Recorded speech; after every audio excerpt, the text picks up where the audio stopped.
বাংলায় মানি জানা আজকে আমি সকলকে না গপ্প পিঠে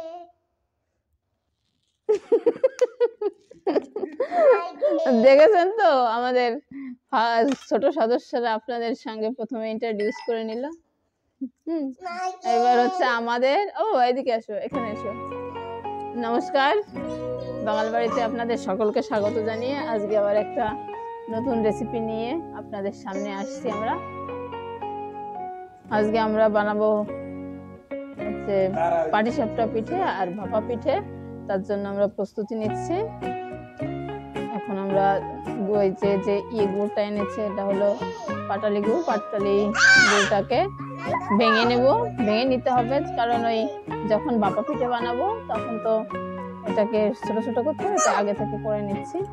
আর লাবণী ওইদিকে নারকেলটাকে পোড়াচ্ছে।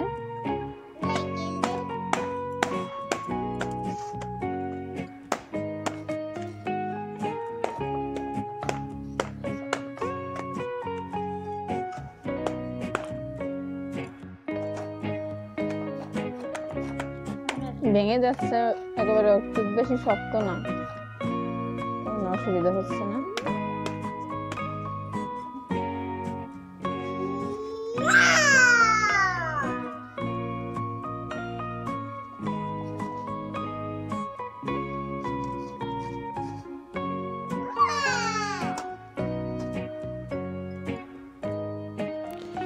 আমি পাটিসাপটার জন্য যে নারকেলটা আগে কুড়ানো হয়েছে আর গুড়টাকে করে রেখেছিলাম, ছোট ছোট টুকরো করে রেখেছিলাম।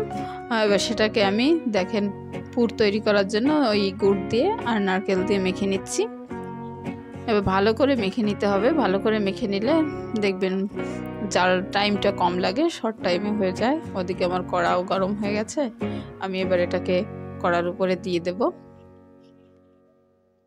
দিলাম কড়ার উপরে। দেখেন এবার হালকা, খুব বেশি আঁচে দেওয়া যাবে না, হালকা আঁচে দিতে হবে যাতে পুড়ে না যায় বা লেগে না যায়।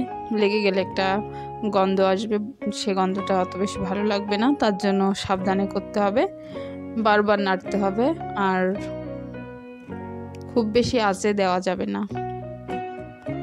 আমি এর মধ্যে দিয়েছি যে গুড়টাকে মেখে দিলাম এই কারণ ওই গুড়টা তো হচ্ছে পাটালি গুড়, আর সেজন্য আমি ভেঙে দিয়েছিলাম।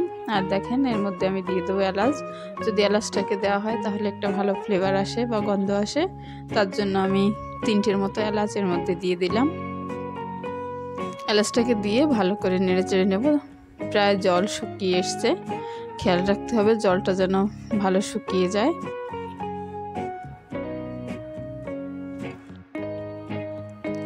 এবার বারবার করে নেড়ে প্রায় হয়ে গেছে, দেখেন হয়ে এসছে। এবার হাতে পাক দিয়ে দেখলাম যে পাক আসে কিনা। দেখেন সুন্দর নাড়ুর মতো পাক এসে গেছে। পাক আসলেই বুঝতে হবে যে হয়ে গেছে জিনিসটা। তারপর ওটাকে নামিয়ে নিতে হবে। আমিও সেরকমই করছি। দেখেন হয়ে গেছে। এবার আমি একটা পাত্রে নামিয়ে নেব। নামিয়ে নিয়ে ওটাকে ঠান্ডা করব। ঠান্ডা করে তারপর একটু একটু করে মিঠে মিঠে পাকিয়ে তারপর আমি পাটিসাপটার মধ্যে দিয়ে দেব। তার জন্য দেখেন আমি পাত্রে নামিয়ে নিলাম। এবার ঠান্ডা হওয়ার জন্য কিছুটা সময় রেখে দেব। তারপরে আমি পিঠে বানানো শুরু করব। এই কমপ্লিট হয়ে গেছে, দেখেন আমার পুর বানানো। এবার আমি তৈরি করে নিচ্ছি পাটিসাপটা পিঠের যে কি বলবো এটাকে, এটা হলো গোলাটা তৈরি করেছি সেটা। এর মধ্যে নিয়ে নেব চালের গুঁড়ো, আতপ চালের গুঁড়ো নিয়েছি। আগে থেকে দুধ নিয়েছিলাম, গরুর দুধ, আর তার মধ্যে আমি চালের গুঁড়ো দিয়ে দিচ্ছি। চালের গুঁড়ো দিয়ে আস্তে আস্তে করে ভালো করে ফেটাতে হবে। ফেটিয়ে যদি আপনারা কিছুক্ষণ রেখে দেন বেশি ভালো হয়, কারণ যদি বাজার থেকে কিনে আনা গুঁড়ো হয় বা মিক্সচার মেশিনে তৈরি করা গুঁড়ো হয় তাহলে সেটাকে কিছুক্ষণ ভিজিয়ে রাখলে ভালো হবে, পিঠেটা না সফট হবে। আর তা না হলে দেখা যায় অনেক সময় লেগে যেতে পারে, এরকম হয়। তার জন্য আমি এর মধ্যে দিয়ে দিচ্ছি আর একটুখানি ময়দা দিয়ে দেবো যাতে নরম হয় পিঠেটা। শুধু চালের গুঁড়ো দিয়ে করলে হয় কি শক্ত হয়ে যায়, তার জন্য আমি একটু ময়দাও দিয়ে দিলাম। এবার এটাকে ভালো করে মিশিয়ে নেব আর দিয়ে দেবো এর মধ্যে পরিমাণ মতো লবণ, দিয়ে দেব একটুখানি ঝোলা গুড় রয়েছে ঘরে যাতে পিঠের উপরের অংশটা একটু মিষ্টি হয়। এবার ভালো করে ওটা দিয়ে করতে পারছিলাম না জন্য একটু হাত দিলাম, যে গোটা গোটা আছে নাকি সেটা দেখার জন্য হাত দিয়ে একটু দেখে নিলাম, না ঠিক আছে। আজকে আমরা পাটিসাপটাটা কড়াইতে বানাচ্ছি না, আমরা বানাচ্ছি ননস্টিক প্যানে, ননস্টিক আর কি যে তাওয়াগুলো হয় সেটাই করে করব। যদি কাঠের চুলোয় বানানো হতো তাহলে কড়াইতে করতাম।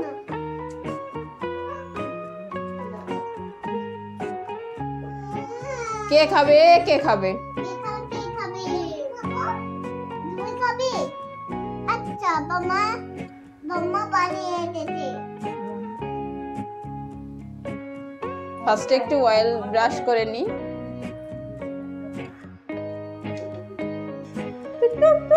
এই দেখো মেয়েদা পিঠে বানাই, তুমি কি পিঠে খাবে? কি পিঠে বলো তো?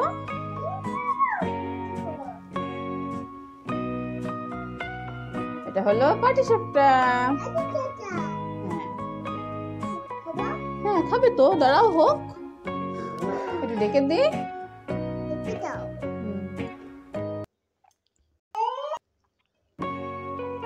পাটিসাপটা, এই তোমার পাটিসাপটা রেডি। এবার আমি পুরটা দিয়ে উল্টে দেবো।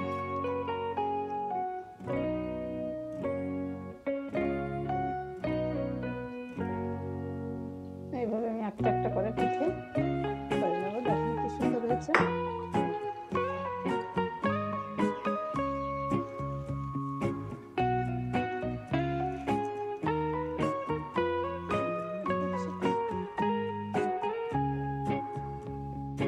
এভাবে আমি একটা একটা করে পাটিসাপটা করে নেব।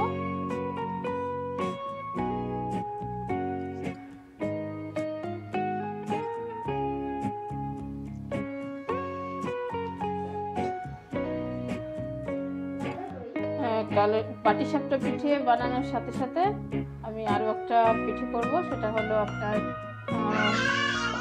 এটা হলো ভাপা পিঠে। ঠিক আছে, ভাপা পিঠে করার জন্য আমি নিয়ে নেব পরিমাণ মতো চালের গুঁড়ো।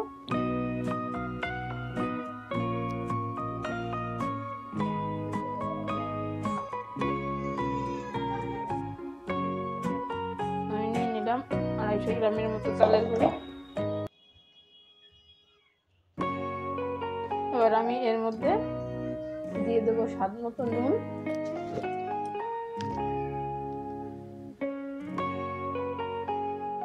নুন দিয়ে দিলাম।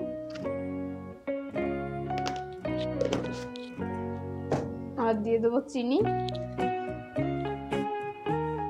যাতে একটু মিষ্টি হয় তার জন্য আমি একটু চিনি ইউজ করছি চালের গুঁড়োটার মধ্যে।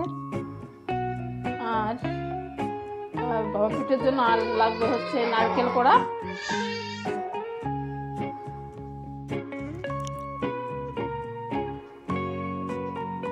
এখানে আমি পাটিসাপটা পিঠের পাশাপাশি আরও একটা পিঠে বানাবো। সেই পিঠেটা হলো বাবা পিঠে।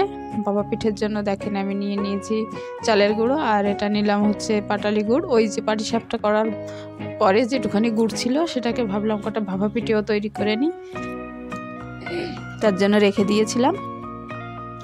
চালের গুঁড়োটাকে আমি ভালো করে একটু হাত দিয়ে করে নিলাম, আর হালকা হালকা জল দিয়ে বারবার করে এরকম মেখে নিতে হবে। ওর মধ্যে একটু চিনি আর লবণ অ্যাড করতে হবে। আপনারা যদি চান যে চিনি খাবেন না তাহলে নাও দিতে পারেন। আমি একটু চিনিটাকে ব্যবহার করলাম, কারণ আমাদের বাড়িতে সবাই একটু মিষ্টি খেতে পছন্দ করে, তার জন্য আমি গুঁড়োটার সঙ্গে একটু চিনিও দিয়ে দিয়েছি। আর স্বাদ মতো লবণ দিয়ে দেবেন, আর একটু একটু করে জল দিয়ে, যেন গুঁড়োটা খুব বেশি ভিজে না হয়। খুব যদি বেশি ভিজে হয় তাহলে যখন আমি বাটিতে ওটাকে দেব তখন বাটির সঙ্গে লেগে যেতে পারে। তাই জন্য আমি অত বেশি জল ইউজ করব না। অ্যাকচুয়ালি ভাপা পিঠে করতে অত বেশি জল ইউজ করতে হয় না। এদিকে দেখেন ভাপা পিঠের জন্য জল রেডি হয়ে গেছে। আমি ছোট্ট একটা হাঁড়ি নিয়েছি, খুব বেশি বড় হাঁড়ি নিলাম না, কারণ ছোট্ট একটা বাটি দিয়ে করবো, ছোট হাঁড়িতেই বেশি ভালো হবে। এবার আমি জালিটাকে বসিয়ে দিলাম। দেখেন হাঁড়ির মুখে সব সময় দেখবেন ভাপা পিঠে তৈরির সময় জলটা যেন ভালো করে ফোটে, আর ধোয়া যেন উপরের দিকে ওঠে। ভালো ধোয়া না উঠলে পিঠেটা ভালো সিদ্ধ হবে না, তার জন্য খেয়াল রাখতে হবে যে জলটা যেন ভালো ফোটে। এবার আমি ফার্স্টে দেখেন বাটিটা নিয়ে তার উপরে কিছুটা গুঁড়ো দিলাম, চালের গুঁড়ো, তারপর দিলাম নারকেল কোড়া, এরপর এর উপরে দিয়ে দেবো গুড়, টুকরো টুকরো করা গুড় দিয়ে দিলাম দেখেন।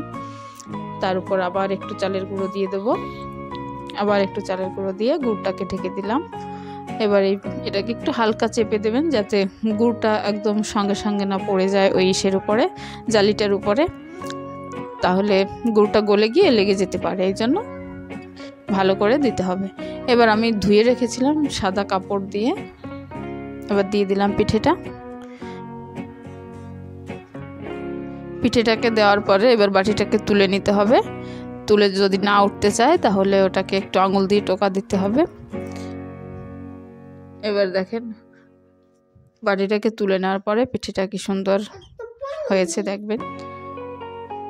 এবার বাটিটাকে তুলে নিলাম।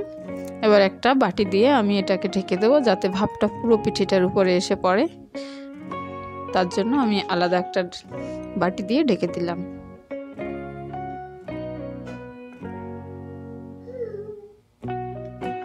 আবার গুঁড়ি দিলাম, আবার নারকেল দিলাম। এইভাবে আমি সবগুলো পিঠা রেডি করে নিই।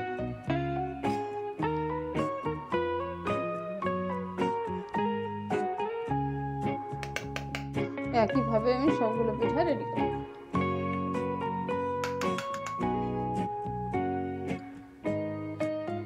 আবার একটু বুদ্ধি চালের গুঁড়ো,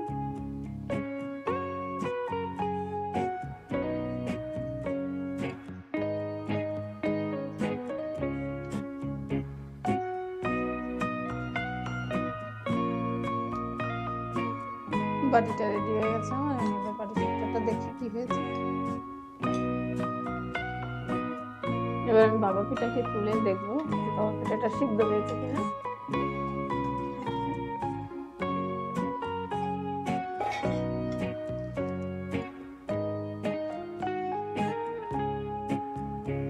সিদ্ধ হয়ে গেছে, এবার আমি নামিয়ে নেবো। এটা সহই আমি নামিয়ে নিচ্ছি, তাহলে আমার একটু নামাতে সুবিধা হবে।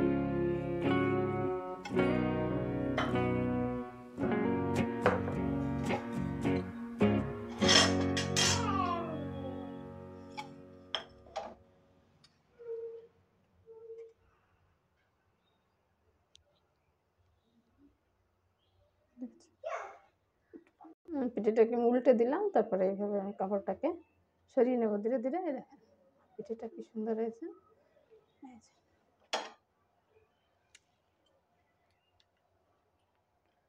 পিঠেটা রেডি। এইভাবে আমি একটা একটা করে বাবা পিঠাগুলো করে নেব। এই যে আমার পিঠে রেডি হয়ে গেছে, পাটিসাপটা পিঠে। দেখো পাটিসাপটা পিঠে, আর এটা হলো ভাপা পিঠে। আরও বাবা পিঠে হচ্ছে, কিন্তু আমার যারা খাবে আমাদের তারা চলে এসেছে, আমরা ওদের এখন খেতে দেবো। খাবো করছে, এজন্য বাবা পিঠেটা হতে থাক, আর বাকি পিঠে যেগুলো হয়েছে সেগুলো নিয়ে আমি এখন যাব ওদের ওখানে খেতে দিতে। তাহলে বন্ধুরা আজকের মতো আমরা ভিডিওটা এখানেই শেষ করছি। সবাই ভালো থাকবেন, সুস্থ থাকবেন, সবাইকে ভালো রাখবেন, বেশি বেশি করে পিঠে খান, আরও অনেক রকমের পিঠে খান। আজকের মতো ভিডিওটা তাহলে এখানেই শেষ করছি।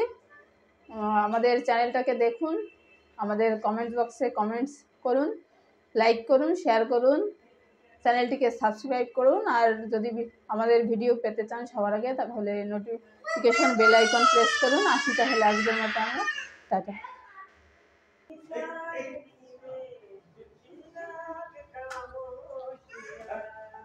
এই যে মেধা, রাখো রাখো, চটি সরিয়ে দে। হ্যাঁ আসো, বড় তাড়াতাড়ি আসো, খেতে হবে।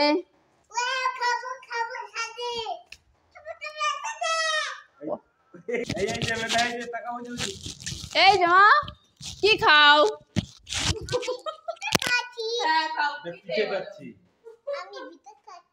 মেধা বলো তুমি কি খাচ্ছ?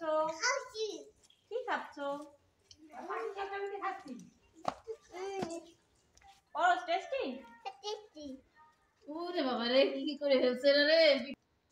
কাকাকে একটা দাও, এর উপরে দাও। ওই নিচে ওই যে কলম খাবে তুমি? হ্যাঁ। কি কফি দাঁড়া খাইয়ে নি বাবা বাবা তুমিও বসো খাও মা। Thank you. থ্যাংক ইউ লাগে তুমি আগে একটা কামড় খেয়ে নাও।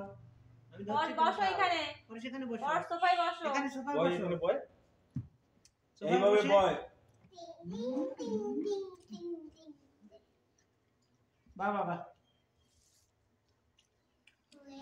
দুধটা টেস্ট করে দেখি। টেস্টি। হেভি হয়েছে টেস্টি খাও মা খাও মা খাও মা। কেমন হয়েছে? ইয়াম্মি।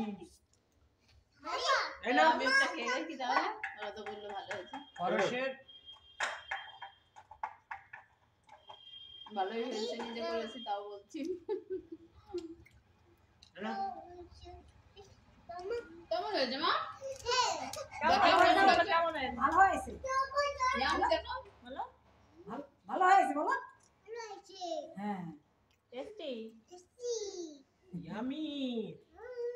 হুম।